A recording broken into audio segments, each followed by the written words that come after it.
Okay, so have you noticed this? The word unplugging is just everywhere now, right? But here's the thing, it's not just some trendy buzzword. We're going to dive into the actual data, the real research behind why we all feel this need to disconnect. And you'll see how it's completely changing the game for the future of wellness. I mean, you know the feeling, right? That feeling like you need a vacation just from your phone. That total mental drain from being always on, always available, always scrolling. Well, it turns out it's not just you. It's a real thing, a modern problem, and yeah, researchers actually have a name for it. So, this gets us to the core of what we're calling our digital dilemma. Look, this super connected world, it's got amazing perks, for sure. But let's be real, it's also taking a massive toll on us, on our well-being, and that's happening both at work and in our personal lives. Okay, so let's start with the work side of things. Researchers have this term for it, techno-exhaustion.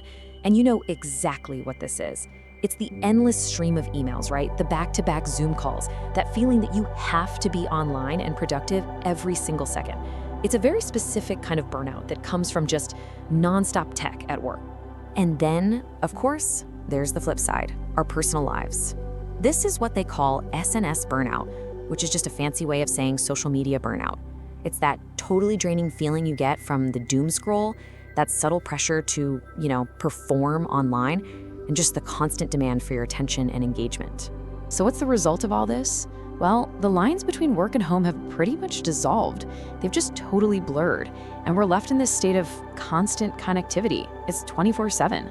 So is it any surprise that so many of us feel completely overwhelmed and just plain drained by our devices? No way.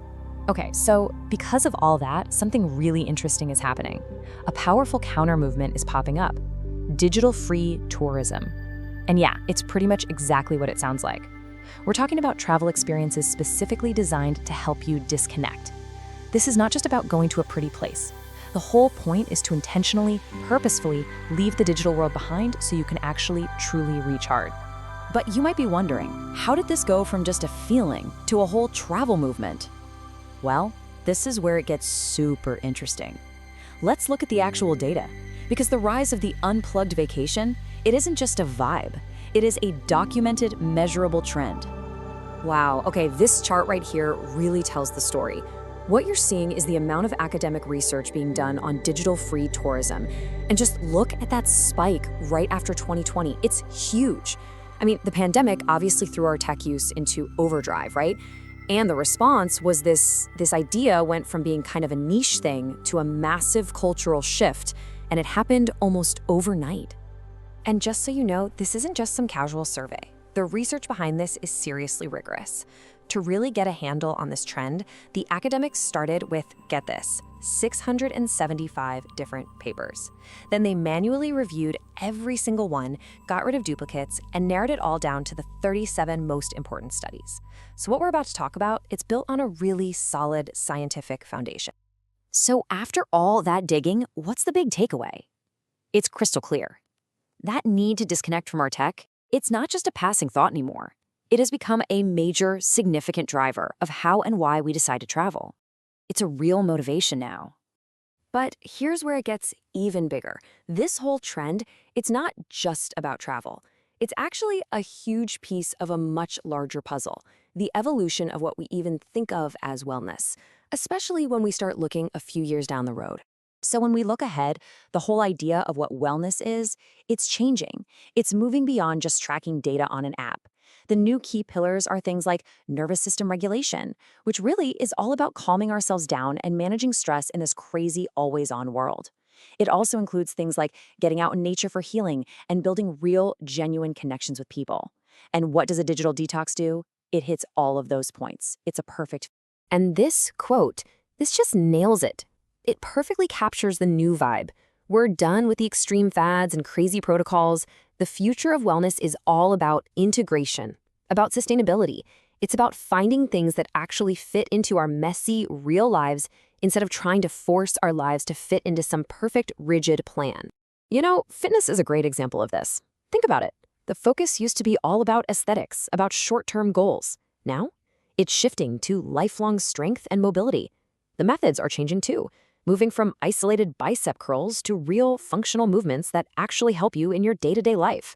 The goal isn't just looking good anymore, it's about being functional and independent. And that exact same shift, it's happening across the entire wellness world. And that brings us full circle, right back to travel. Not long ago, a wellness trip pretty much meant a spa day, right? Maybe a massage. But now, it's about something so much deeper.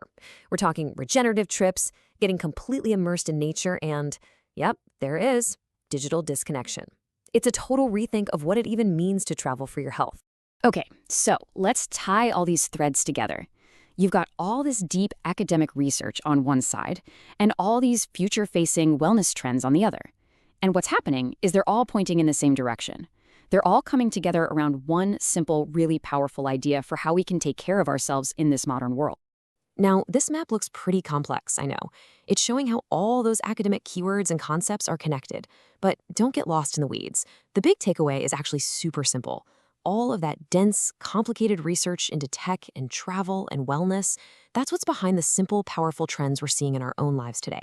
The hard data is basically just confirming what we've all been feeling in our gut. We need to find a better way to live, a way that involves, well, disconnecting. So at the end of the day, we're leaving behind that old one-size-fits-all idea of health. It just doesn't work. As wellness gets more and more personalized, the real question isn't if you should unplug, it's how you're gonna do it. So I'll leave you with this. How are you going to choose to find your own unique balance between being connected and being disconnected?